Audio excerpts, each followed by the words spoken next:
I'm Alex Cardinale, and you're watching a Alex Cardinale Entertainment production right here on the Alex Cardinale Entertainment YouTube channel. Enjoy the show.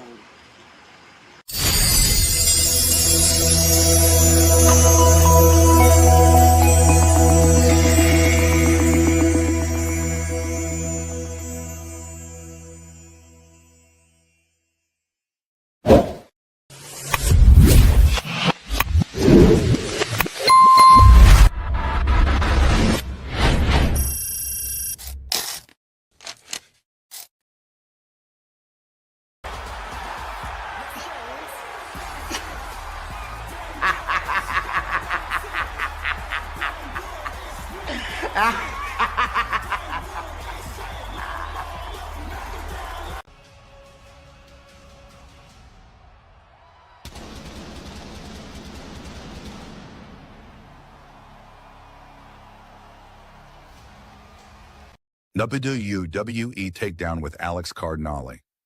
Are you ready for the ultimate WWE fan experience? Join lifelong WWE enthusiast Alex Cardinale as he dives into everything WWE on WWE Takedown. From in-depth discussions on the latest premium live events to revisiting the greatest matches in WWE history, Alex covers it all. Get exclusive previews, recaps, and more insights only on Alex Cardinale Entertainment. Don't miss out on the action. Tune in and be part of the WWE conversation. And now, ready to step into the ring and discuss WWE, here is Alex Cardinale live from Port St. Lucie, Florida. Hey WWE fans, welcome to WWE Takedown with me, Alex Cardinale. And as the intro just stated, I am a lifelong WWE fan. I have been watching WWE for at least 20 years. And now here I am doing an all-new WWE Wrestling YouTube show called WWE Takedown. And tonight it is our very first episode. And our debut episode is going to focus on WWE in 2025. We're going to recap everything from WWE in 2025. We're going to figure out the best moments, the best matches, the greatest returns, and the best male and female superstars from 2025. Plus, we're going to talk about Monday Night Raw's first year on Netflix. It's going to be a fun show. And WWE fans, I need your help. How would you rate WWE in 2025? What are your favorite matches from this year? What are your favorite moments from this year? Let me know in the comments. So post your favorite matches, your favorite moments, and how you would rate WWE in 2025. Let me know in the chat and in the comments. You know, this year, 2025, was a big year for WWE because in January of 2025, WWE debuted on Netflix with the premiere of Monday Night Raw. 2025 also was the last in-ring year for John Cena as he officially retired. And just a few weeks ago, Gunther ended the career of John Cena. 2025 also saw the in-ring retirement of Goldberg, and we saw incredible returns such as Brock Lesnar and AJ Lee this year. So we're going to discuss all that starting right now. And right now, we're going to start by discussing Monday Night Raw on Netflix. It's hard to believe it's already been a full year of Monday Night Raw on Netflix, and I gotta tell you, watching Netflix, seeing WWE on Netflix is surreal. I actually like it. I think Raw is great on Netflix. So let me discuss my thoughts of one full year of Monday Night Raw live on Netflix. It started out great. The premiere episode, the debut episode of Raw on Netflix this year was epic. We had The Rock kicking it off. We had The Undertaker praising Rhea Ripley. We had CM Punk and Seth Rollins. Main event, the very first Raw on Netflix. Then moving forward, Raw on Netflix into WrestleMania season was pretty good. We saw John Cena kick off his retirement tour. We saw John Cena turn heel at Elimination Chamber, and for the first time in 20 years, John Cena had some heel promos on Raw on Netflix. We also saw the return of Roman Reigns. As a matter of fact, all four of Roman Reigns' return happened on Monday Night Raw on Netflix. Becky Lynch turned heel on Monday Night Raw on Netflix, which is cool. And also, Seth Rollins turned heel on Monday Night Raw also. But also, at the same point, he was taken out by Braun Breaker on Monday Night Raw on Netflix as well. So Raw on Netflix has been pretty well for the first year. It basically started out great and continued on a great path, but eventually it became just Monday Night Raw. So it no longer matters what channel Raw is on. It is still Monday Night Raw to me, in my personal opinion. But it's a great show. I think right now Monday Night Raw is the flagship program once again. But Triple H is doing a great job to make SmackDown interesting as well. So it feels like both shows are premier shows, but Raw's been around the longest, and now Raw is on a streaming service known as Netflix. And one cool thing I really like about Netflix and Monday Night Raw is that Raw can end at any time it wants to. It can end early or it can end late, as evident as this past Monday Night Raw, which was pre-taped because of the holidays. Raw ended at 9:38 p.m., which means the show was only about an hour and 38 minutes or 2 hours and 38 minutes, but it was a fun show. So Raw has flexibility in runtime, which is great on the road to WrestleMania and some of the bigger premium live events. I really appreciate that about Monday Night Raw. So we've seen some great main events. We've seen CM Punk versus Seth Rollins in a debut Raw. We've seen CM Punk versus Seth Rollins in a steel cage, which led to the return of Roman Reigns and set up a WrestleMania triple threat. We see John Cena compete on Raw on Netflix. So I think the first year of Raw on Netflix was a great year, and I can't wait to see what 2026 has in store for Raw on Netflix. And it all kicks off on January 5th with the main event between CM Punk and Braun Breaker battling it out for the WWE World Heavyweight Championship. And now we're going to get to the best of WWE in 2025. And right now we're going to start by discussing some of the best feuds of WWE in 2025. So let's get right to it. Here are some of the best rivalries and best feuds from this year. Up on the top of that list would be CM Punk, the voice of the voiceless, versus the architect, Seth Rollins. This was a feud that went on for multiple months this year. CM Punk versus Seth Rollins started on the debut episode of Raw on Netflix in the main event. It continued for a long time. CM Punk versus Rollins had a steel cage match on another episode of Monday Night Raw, and then it evolved Roman Reigns at the Royal Rumble, and then of course at WrestleMania 41, Night 1 main event, CM Punk versus Rollins versus Roman Reigns. And then CM Punk and Rollins continued on after that. And then, of course, Paul Heyman betraying Roman Reigns and CM Punk adds to that. The Vision was created to battle CM Punk and Roman Reigns. CM Punk cashes in, or excuse me, CM Punk wins the world title at SummerSlam, but Seth Rollins cashes in. So this rivalry went on for a majority of 2025. I'm glad we finally got CM Punk versus Seth Rollins. A lot of WWE fans have been clamoring for this rivalry, and now we finally have it. The next best rivalry of 2025 is Roman Reigns versus The Vision. As I said moments ago, Paul Heyman turned heel at WrestleMania 41, first backstabbing CM Punk and then eventually backstabbing his tribal chief, Roman Reigns. That led to the creation of a group known as the Vision, which was first led by Seth Rollins, and then eventually it included Braun Breaker and Bronson Reed.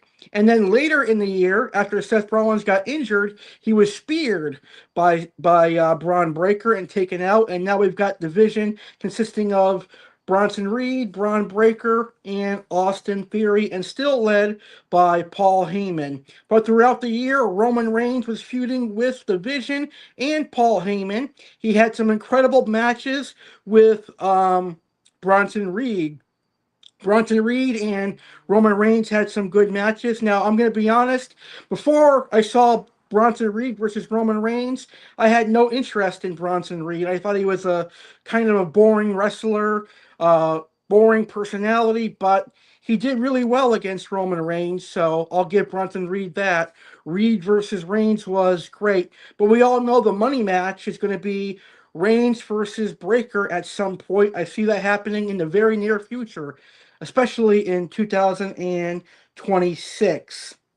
And then we've got John Cena versus Cody Rhodes, the rivalry that headlined two of the biggest premium live events this year. It all started at Elimination Chamber when John Cena won his final Elimination Chamber match. John Cena earned the right to challenge Cody Rhodes for the World Heavyweight Championship, or excuse me, the WWE Championship.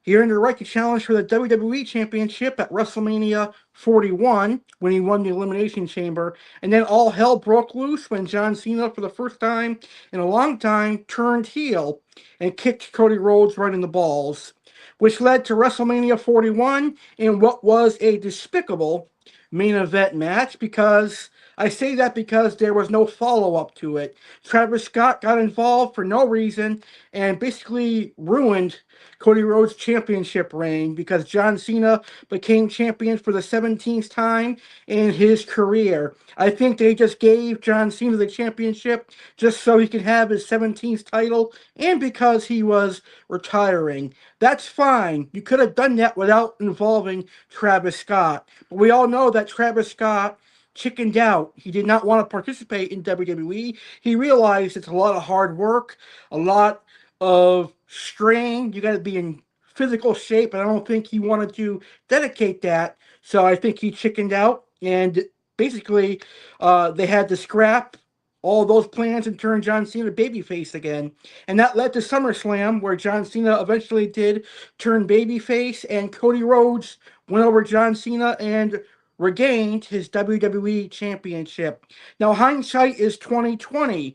You have to ask yourself, if the WWE knew ahead of WrestleMania that Travis Scott was not going to be involved, do you have Cody Rhodes defeat John Cena at WrestleMania? I would.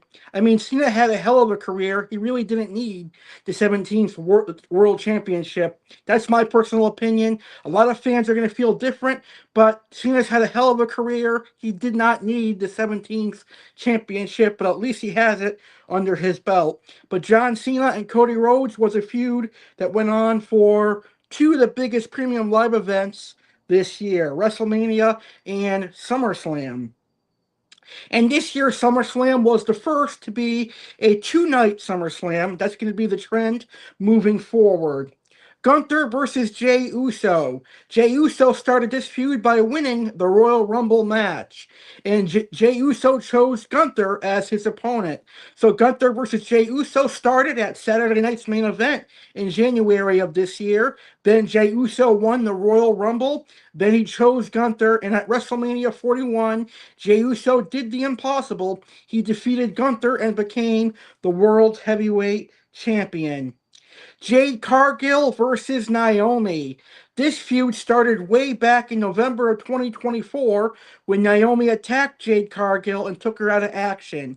Jade Cargill returned at Elimination Chamber this year and took out Naomi, and that created an epic rivalry. At WrestleMania 41, in Jade Cargill's very first singles WrestleMania match, Jade Cargill dominated and defeated Naomi. Jade Cargill then again defeated Naomi in a I think it was an Extreme Rules match or a no holds barred match or whatever.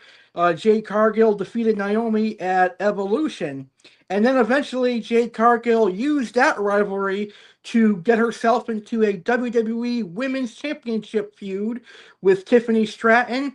And eventually Jade Cargill finally became the WWE Women's Champion. I think this rivalry between Jade Cargill and Naomi helped both of these talented superstars because Naomi would go on to win the Women's Money in the Bank ladder match earlier this year, and then she would win the Women's World Championship.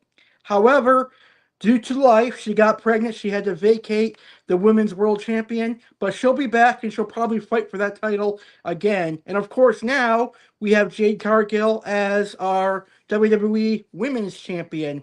Say what you will about Jade Cargill, she's a controversial female superstar. Some wrestling fans love her, some wrestling fans hate her, but I gotta say, she's very talented. I think she's doing a lot better than when she first started wrestling. And quite honestly, I don't see why people hate on her. I just don't see it. She's a very talented wrestler.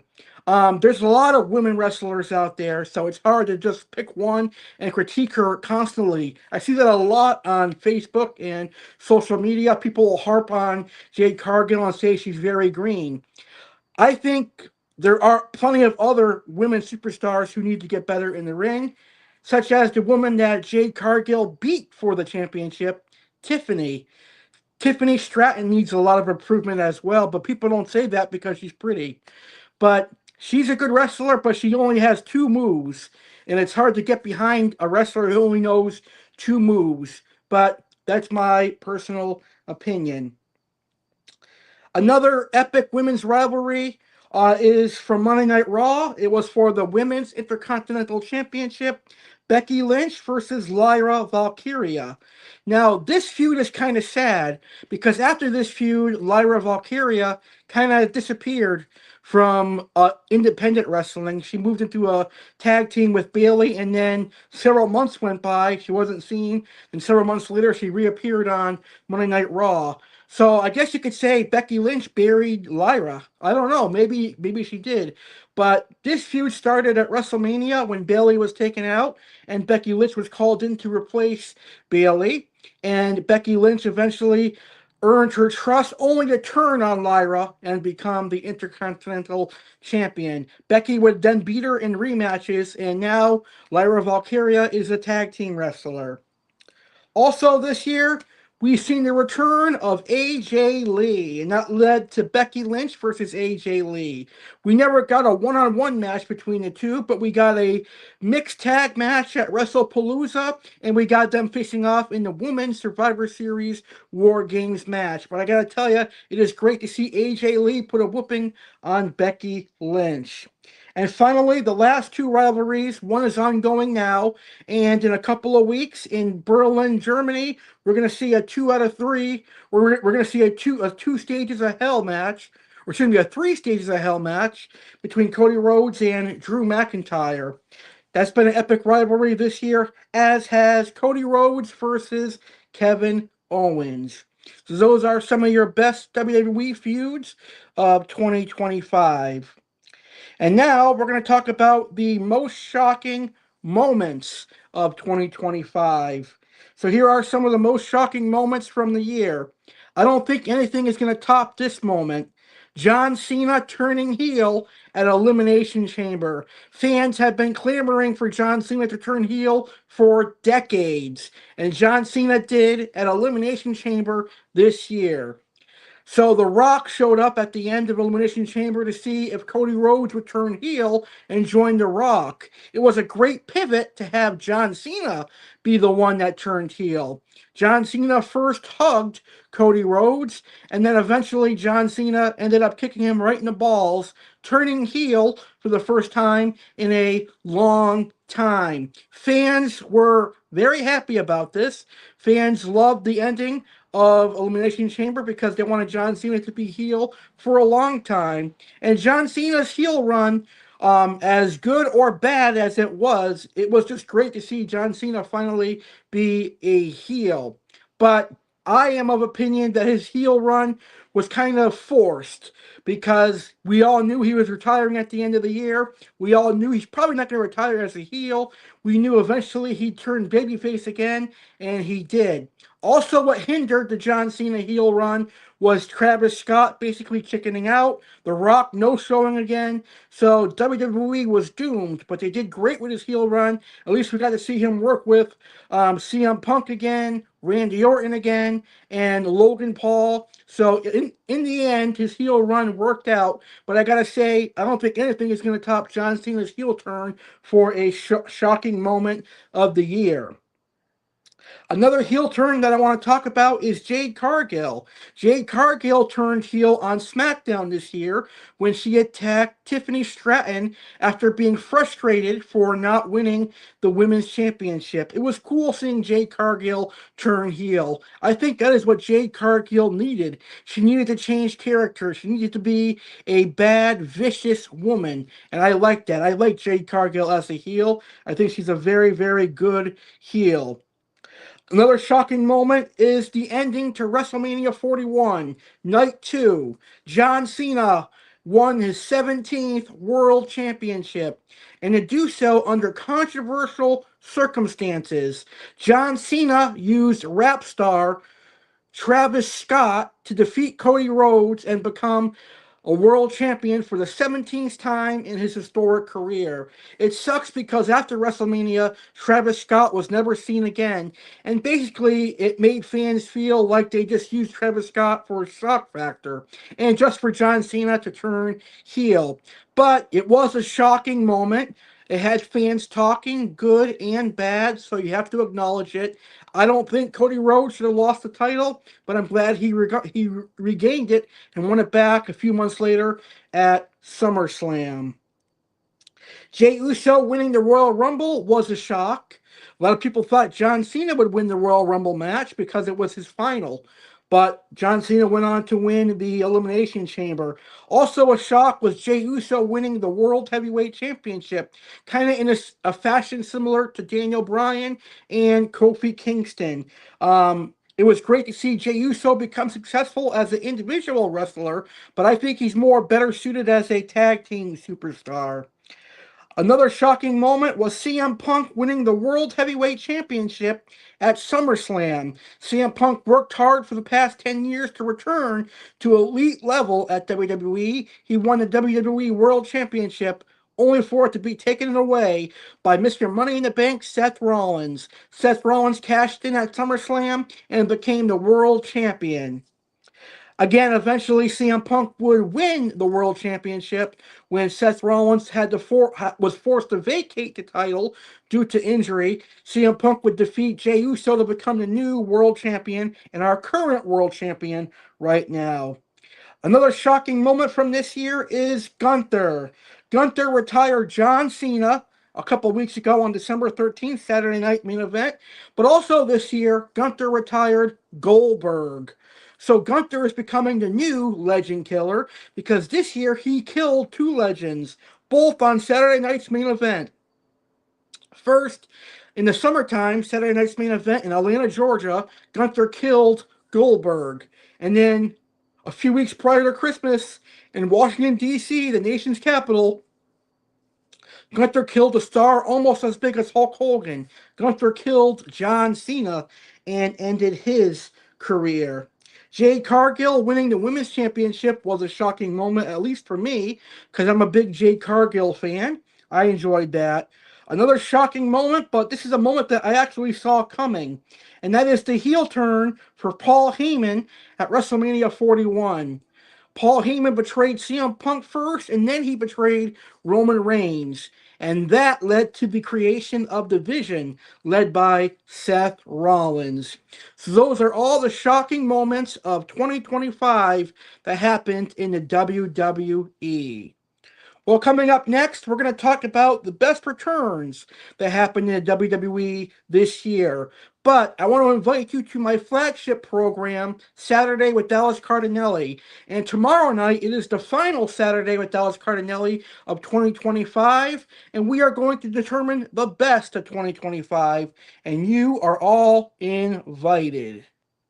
Celebrate the best of 2025 with Alex Cardinale. Join us for an unforgettable evening as we wrap up the year in style. Mark your calendars for Saturday, December 27th, 2025, and tune in at 9 p.m. Eastern, but our 6 p.m. Pacific for the Ultimate 2025 finale with Alex Cardinale. What to expect? Aqua Alex's showcase. Dive into the aquatic world with Aqua Alex as he shares the best fish photos and videos from 2025. WWE Fan Alex's recap. Relive the most exciting moments of WWE in 2025 with WWE Fan Alex Cardinale. 2025 Year in Review. Discover key personal milestones for Alex Cardinale and major events in the U.S. and worldwide. 2025 Alex Cardinale Awards. Who will take home the awards for Best Video, Best Livestream, Best Guest, and more? Find out as we announce the winners chosen by you. Don't miss the action. Join us for the final Saturday of 2025 on YouTube at Alex Cardinale Entertainment and Instagram. It's everything you love about Saturdays with Alex Cardinale, plus so much more. Be part of this special celebration and say goodbye to 2025 with Alex Cardinale. See you on December 27th, 2025 at 9 p.m. Eastern, 6 p.m. Pacific.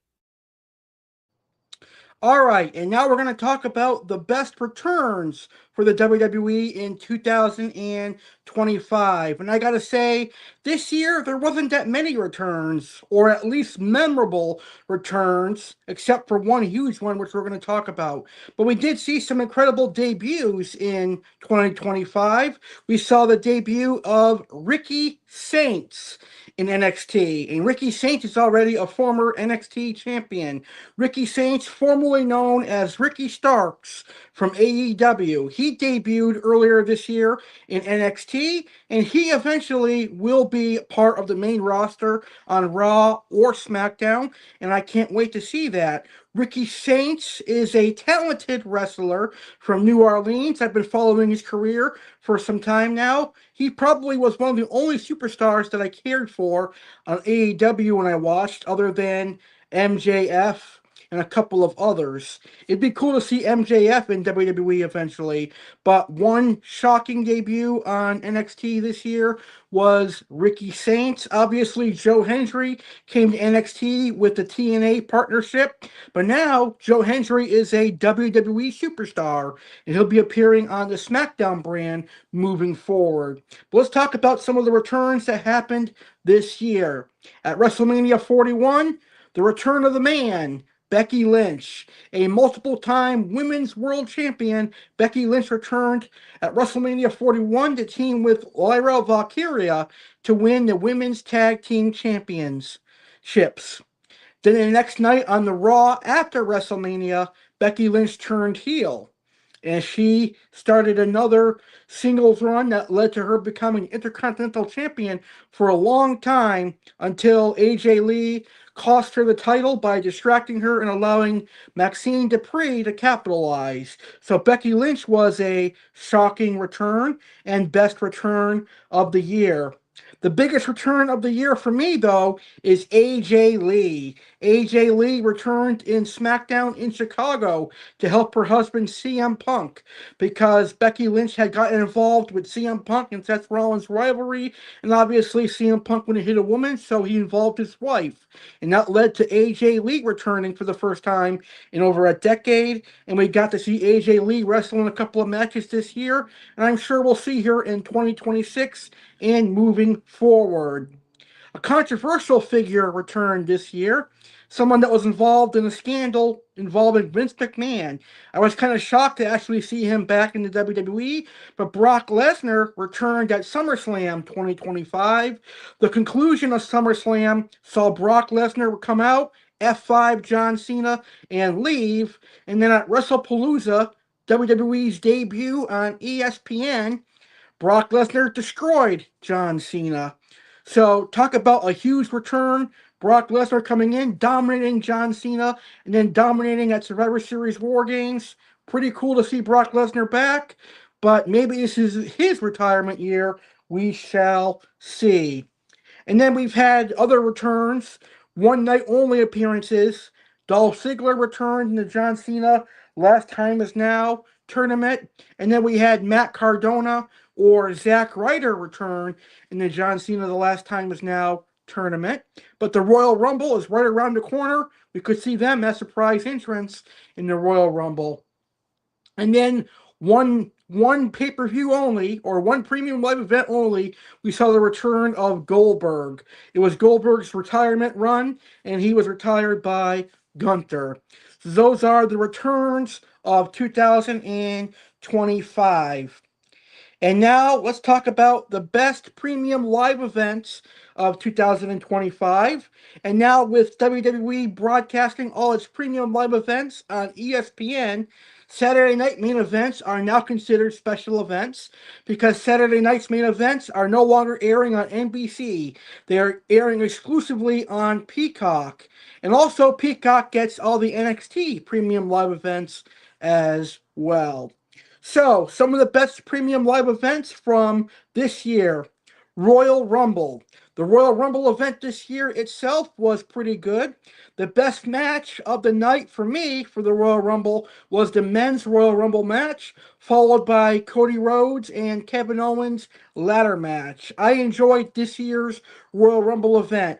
The worst match? Probably the women's Royal Rumble match.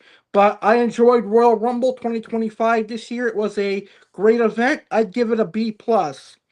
WrestleMania 41, Night 1 and Night 2. WrestleMania 41, Night 1 ending.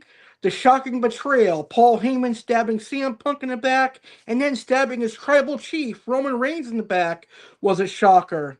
Night 2 main event, Night 2 ending. John Cena becoming the 17-time world champion through controversial actions.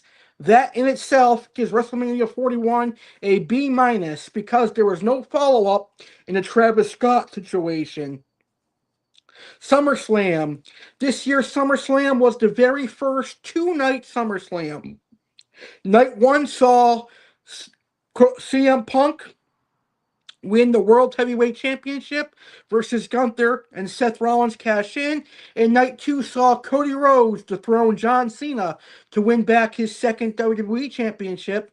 But the ending saw the return of Brock Lesnar come out in F5 John Cena. So SummerSlam this year is an A+. SummerSlam, in my opinion, was better than WrestleMania. Survivor Series War Games was a great event. I enjoyed this year's Survivor Series War Games. The best War Games match was the women's War Games match. The ending to the men's War Games match was stupid as hell. I did not like the ending to the men's Survivor Series War Games match with the masked man, who turned out to be Austin Theory. There are much better ways for Theory to join the division than hiding his identity and being a masked attacker. But I would give Survivor Series War Games a B+. And finally, WrestlePalooza, WWE's debut on ESPN, the leader in sports. That was incredible seeing WWE on ESPN. A lot of people hated WrestlePalooza. They thought it was lackluster. But I liked it because it started off with a little bit of unpredictability. We would have thought that John Cena would have fought hard against Brock Lesnar, but he got his ass handed to him to open the show. Brock Lesnar destroyed John Cena, probably worse than his SummerSlam 2014 encounter. That's what I really liked about it. Plus AJ Lee, CM Punk, Becky Lynch, Rollins stole the show. So I think WrestlePalooza is a really good pay-per-view or premium live event from this year. I'd give that a solid C. I wouldn't say it's A or B quality, but it was a solid C, and hopefully they can do next year's WrestlePalooza a lot better, because as they always say, your first is always your worst, your second is much better, your third is much, much better, and so on and so forth. So hopefully WrestlePalooza will be a yearly thing. All right, can you guys believe we're almost in a new year already? This Wednesday, it is New Year's Eve, and I've got a very special New Year's Eve live stream I'm inviting you guys to join.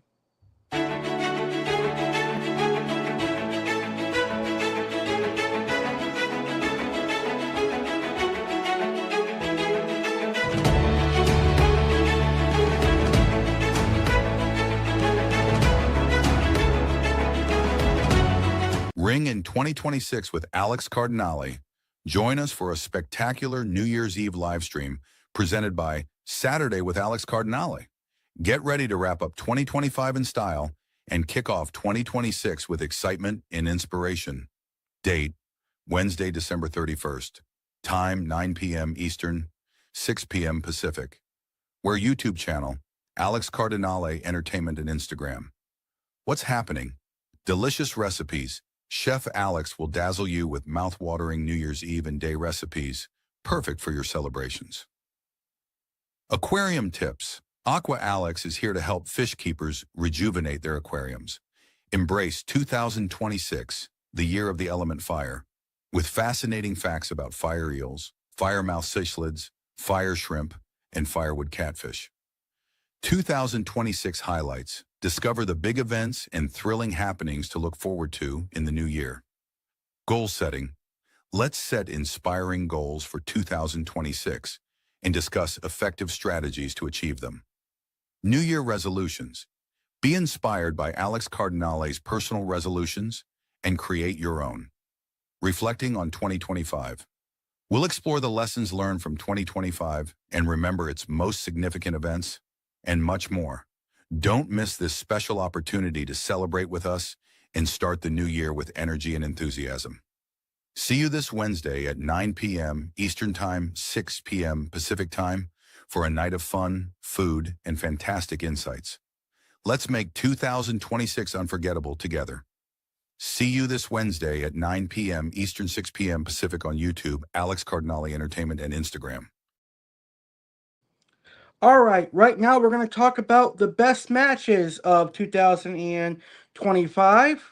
So let's talk about the best matches of the year. And this year, as wrestling fans for the WWE, we were treated to some classic matches. So let me go ahead and talk about some of the best matches of the year. Up first, we've got the main event for SummerSlam, the rematch from WrestleMania 41. John Cena defending his WWE Championship against Cody Rhodes.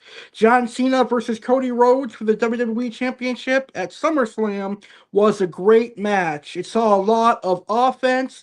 It saw John Cena rising up on some kind of platform carrying Cody Rhodes. I really enjoyed seeing that.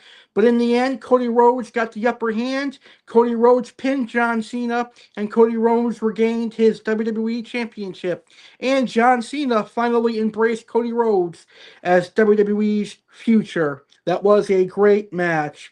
Another great match was the WrestleMania 41 Night 1 main event, a triple threat match between Roman Reigns, CM Punk, and Seth Rollins.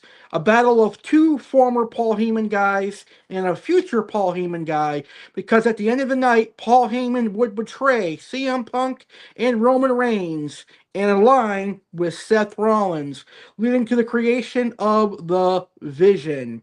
But I did enjoy that main event match. There was a lot of highs and lows in that match.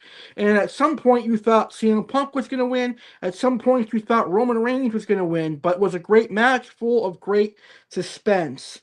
Becky Lynch and Seth Rollins versus CM Punk and AJ Lee at WrestlePalooza was a great match. All I gotta say is that's how all the mixed tag matches should be booked. I like the way that was done. CM Punk versus John Cena, Night of Champions. John Cena and CM Punk have such an epic rivalry that I think that match at Night of Champions in Saudi Arabia was a perfect conclusion to that rivalry. Saturday night's main event from Washington, D.C., John Cena's last match. Gunther versus John Cena was a good match. I really enjoyed the way that match went down. It really, really was good. And the women's War Games match from this year was awesome. I enjoyed the women's War Games match as well. Well, we're about to reach our main event for our very first WWE Takedown. But we've got a couple of messages. Coming up next, we're going to find out the best male and female superstars of the year. And I'm going to share my overall thoughts on WWE in 2025. But this coming March, we have a huge celebration.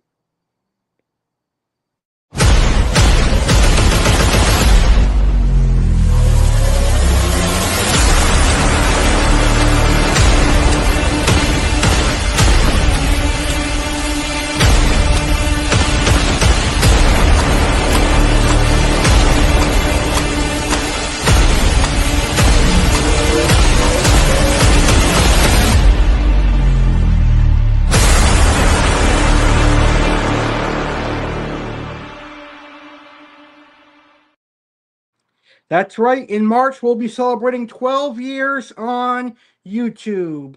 But right now, let's go ahead and name our top male superstar of the year. Now, it was hard to pinpoint and pick one superstar in particular who is the male superstar of the year.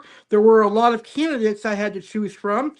It was John Cena's last in-ring year, his last year as a active wrestler, so that was a sad choice. Cody Rhodes had a great year, but the person that I picked had a hell of a year, especially someone who has been gone for 10 years and has only been back a few years now. So, this year's male superstar of the year, for me, is none other than our current world champion, CM Punk. I think CM Punk has had a great year. He was in the main event of WrestleMania. Yes, he might have lost the main event of WrestleMania, but he was finally in it, so that's a career achievement for him. It was a great match. He's had some incredible matches. He's had a great match. The first main event of Raw on Netflix at Rollins was great. He had a great match with Gunther for the world title, and now he is the world champion. So I think CM Punk is our male superstar of the year.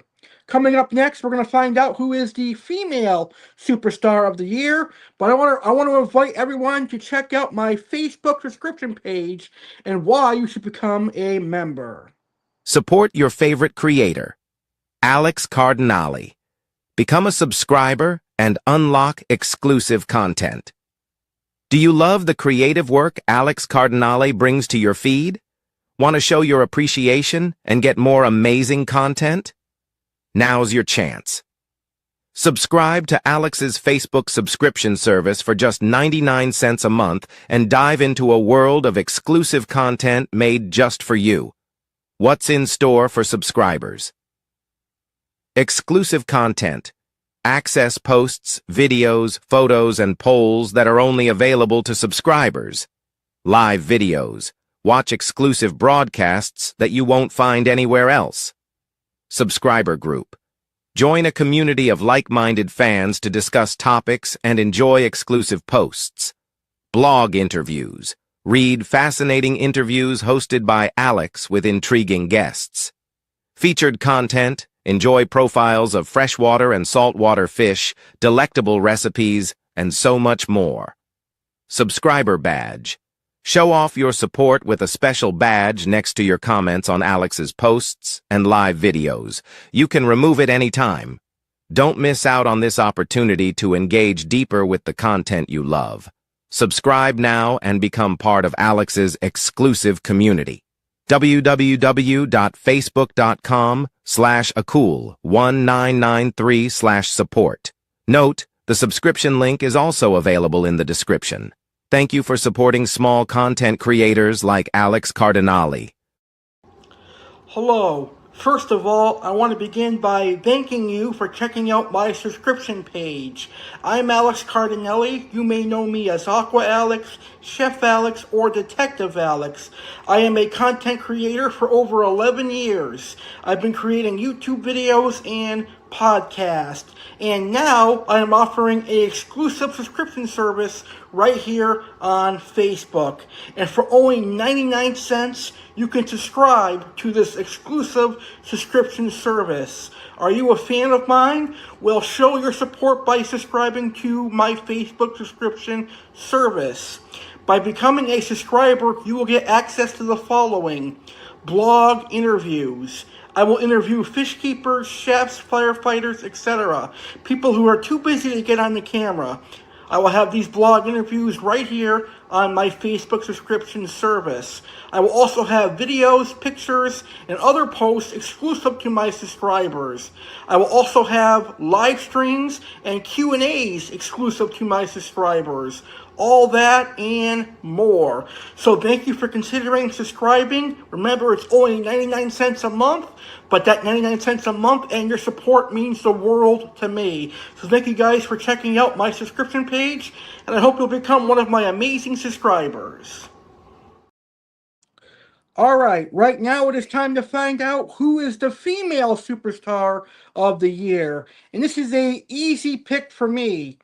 In my opinion, the best female wrestler in WWE for this year is our current WWE Women's Champion, Jade Cargill. I think Jade Cargill has shown great improvement in her WWE career and in her in-ring abilities. She's had a great match with Naomi. She won the WWE Women's Championship by turning heel, and she's doing a great job as a heel champion. So for me, the female wrestler of the year is Jade Cargill. And that is the WWE in 2025. The WWE in 2025 could have been better, but it was a good year nonetheless. WWE in 2025 saw John Cena end his in-ring career by losing to Gunther, saw John Cena become a world champion for the 17th time, breaking Ric Flair's record. So John Cena is a 17-time world champion. It saw Raw debut on Netflix. It saw ESPN become the home for WWE Premium live events, Goldberg retire, and a whole lot more. I can't wait to see what 2026 has in store. WWE fans, thank you for watching the debut episode of WWE Takedown. I can't wait to take down another WWE topic really soon. If you enjoyed this live stream, please smash that like button and share this video. Now, all next month, all January 2026, I'm going to have Royal Rumble content coming your way. I'm going to have my annual Royal Rumble men's and women's interview prediction show. I'm going to talk about Dream Royal Rumble entrants and more. So all next month right here on Alex Cardinale Entertainment, it's Royal Rumble content. Have a great rest of your weekend, everyone, and don't miss the final Raw of 2025 this Monday. Have a great weekend. WWE Fan Alex Cardinale signing off live from Port St. Lucie. Thank you for watching this episode of the Alex Cardinale Entertainment. I hope you enjoyed the show. If you did enjoy the show, please smash that like button and consider subscribing to my YouTube channel so you'll be notified when I upload a new video or I go live next. And also, share this video on social media so other people can be entertained from the Alex Cardinale Entertainment YouTube channel. Don't forget to subscribe and have a great rest of your day, and I will see you on the next video.